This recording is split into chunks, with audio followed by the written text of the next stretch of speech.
தலித் தொகுதி மக்களுக்கும் வணக்கத்தை தெரிவிச்சுக்கிறேன். 2024 கிருஷ்ணகிரி நாடாளுமன்ற தேர்தலில் நாம் தமிழர் கட்சியின் வேட்பாளராக மைக்கு சின்னத்தில் நான் ஜெயிச்சு முதல் நான் கையில் எடுக்க போகிற விஷயம், இங்கே உள்ள விவசாயிகளுக்கு ஏக்கர் கணக்கில் இடம் இருந்தாலும் நீர் வசதி இல்லாமல் 1000 சூழ்நிலை. ஆனால் இதுவரைக்கும் இங்கே இருந்த அரசியல்வாதிகள் இங்கே இருக்க ஒகேனக்கல், தென்பண்ணை ஆறு, எத்தனையோ ஏரிகள், குளங்கள் இதெல்லாம் தூர்வாரி சரியாக பராமரிக்கப்படாமல் அழித்து வருகிறாங்க. இதெல்லாம் ரெக்கவர் பண்ணி சரி பண்ணி இதெல்லாம் ஒரு வாய்க்கால் திட்டமாக ஏற்படுத்தி 6 தொகுதிகளிலும் உள்ள விவசாயிகளுக்கு நீர் வசதி ஏற்படுத்தி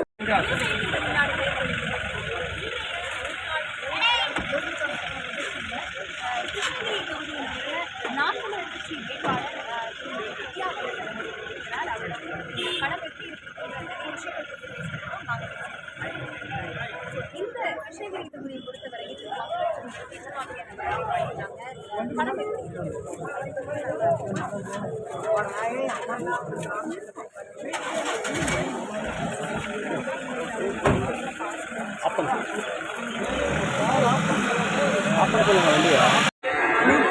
தலித் தொகுதி மக்களுக்கும் வணக்கத்தை தெரிவிச்சுக்கிறேன். 2024 கிருஷ்ணகிரி நாடாளுமன்ற தேர்தலில் நாம் தமிழர் கட்சியின் வேட்பாளராக மைக்கு சின்னத்தில்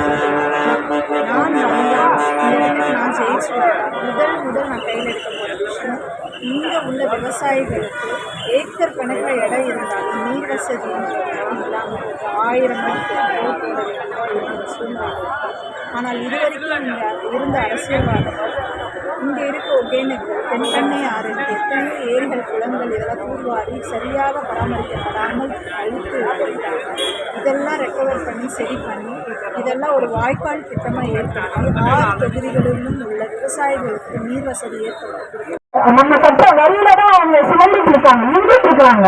அப்படி இருக்கும்போது மக்களுக்கான கவர்மெண்ட் அதை உணர்ந்த தயவு செய்து என் தந்தையின் மீது ஆணையிட்டு சொல்கிறேன், எந்த நிலையிலும் மக்களுக்கான நான் வளர நான் அரசியலுக்கு வரல, என் குடும்பம் வளர அரசியலுக்கு வரல, என்னை சார்ந்தவர்கள் வளர அரசியலுக்கு வரல. மற்றவர்கள் மாறி நான் அரசியலுக்கு வந்தது மக்கள் சேவைக்காக மட்டுமே. இது என் தந்தையின் மீது ஆணை, அப்படிதான் வாழ்ந்து காமித்த ஒவ்வொரு அரசியல்வாதிகளும் இந்த பாடத்தை தினமும் என்கிட்ட வாங்குவாங்க. இதை நான் சொல்லிக்கிட்டு முடிச்சுக்கிறேன். மக்களுக்கு நேர்மையா, மக்களுக்கு உறுதுணையா, மக்கள் கூடவேமான வாழ்க்கை அப்படின்னா ஏழ்மையிலிருந்து சுதந்திரம், நோயிலிருந்து சுதந்திரம், மனநோயிலிருந்து சுதந்திரம். இப்ப காலையில நைட்டு வரைக்கும் யாராவது போராட்டம் இல்லாத வாழ்க்கையை நம்ம வாழ்ந்துட்டு இருக்கிறோமா? இந்த சூழல் நம்ம அமைச்சுக்கிட்டு இல்லை. நம்மளை சுற்றி வந்துற கவர்மெண்ட், நம்மளை சுற்றி வந்துற சூழல், நம்ம வெளிநாடு அடுத்த நாடு இந்த அரசியலை பேசுறாங்க. திறனாக நின்று அவர்களுடைய சேவையை எடுத்துரைத்து அவர்களுக்கு ஒரு உயிரையும் கொடுத்து என் தந்தையை போலவே மக்களுக்கு உயிரையும் கொடுத்து சேவை செய்யும். இது என் தந்தை மேல ஆணையா சொல்றேன். என் தந்தை ஒரு கனிவை வச்சுதான் இறந்தாரு. அவர் இறந்துட்டான்னு இந்த மூச்சு வேலை சமயத்துல கூட நினைச்சிருப்பாரு. இப்படிப்பட்ட ஒரு துரோகிகளிடம் என்னுடைய மக்களை விட்டுட்டு போறேன். அவர் குறிப்பிட்டு இருப்பாரு ஒரு இடத்துல, நான் கண்டிப்பா இந்த நாட்டுக்கு வரும், இந்த மக்கள் ஓட்டு போட்டு ஜெயிக்க வைப்பாங்க, இந்த மக்களுக்கு ஒரு சுதந்திரமான வாழ்க்கையை ஏற்படுத்தி கொடுத்துட்டா சாகுன்னு சொல்லியிருப்பாரு. சுதந்திரம் நான் வளரணும், என் குடும்பம் வளரணும், என்னை சார்ந்தவர்கள் வளரணும், இப்படிதான் வராங்களே ஒழிய அரசியல் என்பது மக்களுக்கான சேவை, மக்களை உயர்த்துவது, சமுதாயத்தை உயர்த்துவது அப்படின்ற எண்ணத்துல எத்தனை பேர் வராங்க. நான் வீரப்பனாருடைய மகள் செய்தேங்க. ஒவ்வொரு நாளும் நான் ஜெயிக்கிறேன்னா தோக்குறேன்னு அது வேறுங்க. அரசியலுக்குள்ள வந்ததுக்கு அப்புறம் ஒவ்வொரு நாளும் மக்களின் குரலாக எங்கெல்லாம் மக்களின் தேவைகள் நியாயமான தேவைகள் நசுக்கப்படுதோ என் தந்தை ஆயுதம் வேண்டிய போராட்டத்தை நடத்தி கவர்மெண்ட் என்ன பற்றி எடுத்து காமிச்சு போயிட்டாரு. இப்போ நான் கருத்துல வேண்டிய போராட்டத்தை நடத்தி இந்த மக்களுக்கு சட்டப்பட்ட பாதிக்கப்பட்டு நிறைய ஃபேஸ் பண்ணிருக்காங்க. எத்தனையோ பெண்கள் கஷ்டம் எழுந்திருக்காங்க, குழந்தைங்க போயிருக்காங்க, அண்ணன்மார்கள், தம்பிமார்கள், வீட்டு தலைவர்கள் எல்லாரையும் கொண்டிருக்காங்க. ஆனா இதுக்கான இந்த நிமிஷம் வரைக்கும் யாரும் கேட்கவே இல்லை, கிடைக்கவே இல்லை, யாரும் அது பேசுறதுக்கு ரெடியாகல. இப்படிப்பட்ட தலைவர்கள் தான் இருக்கு. அப்ப ஒரு கவர்மெண்ட் நினைச்சா என்ன பண்ணலாம், யாரோட உயிரை வேணாலும் எடுக்கலாம், யார வேணாலும் என்ன வேணாலும் பண்ணலாம். நம்ம திருப்பி கேள்வி கேட்க முடியாது. அப்படிப்பட்ட ஒரு கடவுள் இருக்க வேண்டிய ஒரு இடத்துல அயோக்கியர்களை உட்கார வச்சுக்கிட்டு இன்னைக்கு நமக்கு தண்ணி இல்ல, ரோடு வசதி சரியில்லை, இருக்கிற இடத்துல வருமானம் இல்ல அப்படிங்கிற ஒரு சூழ்நிலை நம்மளே மாட்டிக்கணும், நம்மளால சூழ்நிலை ஏற்படுத்திக்கணும். அடுத்தது நம்ம கவர்மெண்டோட வாழ்க்கை என்னாக போகுது, அரசியல் என்பதை எத்தனை பேர் மக்களுக்கான சேவையா பார்த்து வராங்க.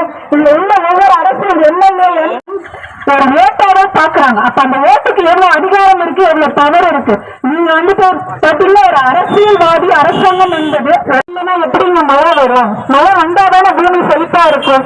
நம்மளோட மண் இது, நம்ம மக்கள் வாழக்கூடிய நம்மளோட மக்களோட சொத்து. ஒரு மக்களுக்கு எது வந்து வாழ்க்கையோட ஆதாரம் அடையாளம் அப்படின்னு நம்மளோட மண், மலை, நம்மளை சுத்தி இருக்க நீர், இந்த இடம் தான் நம்மளோட ஒரு அடையாளம். நம்மளுடைய தேவைகளை பூர்த்தி ஸ்கூல் பசங்களுக்கு கிடைக்குதா, எந்த அளவுக்கு குவாலிட்டியான படிப்பு அந்த கவர்மெண்ட் ஸ்கூல்ல இருக்கு, எந்த அளவுக்கு குவாலிட்டியான மருத்துவம் வந்துட்டு இங்க இருக்கிற கவர்மெண்ட் ஹாஸ்பிட்டல்ல இருக்கு. ஒரு மேலை நாடுகளை எடுத்துக்கிட்டீங்கன்னா ஒரு தனியார் ஹாஸ்பிட்டலுக்கு ஈக்குவலான ஒரு ஹாஸ்பிட்டல் கவர்மெண்ட் ஹாஸ்பிட்டலா இருக்கு. தனியார் பள்ளிக்கு ஈக்குவலான ஒரு பள்ளிய கவர்மெண்ட் ஸ்கூல்ஸ் இருக்கு எடுக்க வைக்கிறாங்க. அந்த 1000-700 ரூபாய் பணத்துக்கு 5 வருஷம் நம்ம வந்து அடிநாட்டு விலைக்கு வந்து வலிக்கு போறோம். ஒரு அடிப்படை தேவையை இந்த ஏரியால இருக்க கவுன்சிலர்கிட்ட போய் உங்களால அதிகாரமா கேட்க முடியுதா? எனக்கு ரோடு சரியில்லை, பிச்சு சரியில்லை, இதை சரி பண்ணி கொடுங்கன்னு சொல்லி கேட்க முடியுதா? அப்ப இங்க இருக்கிற அரசியல்வாதிகள் மக்களை எப்படி பாக்குறாங்க? மற்ற ரத்தமும் சதவீதமா இருக்கக்கூடிய பகுதிகளுக்கும் உள்ள ஃபார்மர்ஸ்க்கு வந்துட்டு அவங்க வந்து இந்த நீர் வளத்தை கொடுக்கலாம். அதை செய்யல. இவ்வளவு டெக்னாலஜி வளர்ந்து இவங்க நிலத்திட்டோம், நாங்க பிரிட்ஜ் கட்டுறோம், 1000 ரூபாய் மாசம் பணம் கொடுக்குறோம், ஒயின் ஷாப்ல தான் எங்களுக்கு வருமானம் வருது. இந்த மாதிரி ஒரு அரசியலை பண்ணிட்டு இருக்காங்க அப்படின்னா நம்மளுடைய குழந்தைங்களோட ஃபியூச்சர் என்னங்க? இன்னைக்கு நம்ம தண்ணி பாட்டில தண்ணி கொடுக்குறோம், ஒரு காசு கொடுத்து தண்ணி பாட்டில தண்ணி குடிக்கிறோம்.